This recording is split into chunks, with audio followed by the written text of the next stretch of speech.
waxaa jira cod aan kaliya ahayn hees balse ahaa qalbi qarxay oo la aamusiyey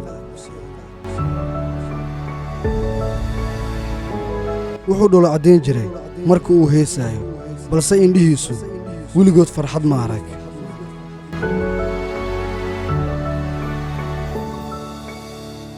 hees walba wuxuu ka dhex raadin jiray mid aan la garanayn gabadh uusan hilmaami karin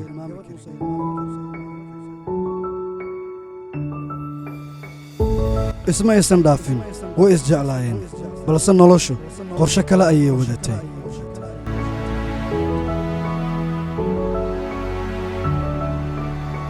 markii uu u tagay si uu u guursado waxay ku tiri wakhtigu saxda ahay maaha xaaladdeeduna way culus tahay wuxuu aaminsanaa jacaylku inuu ku filan yahay balse ma noqon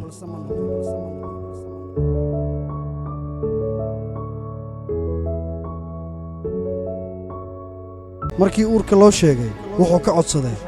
in aysan iska ridin laakiin go'aan ayay qaadatay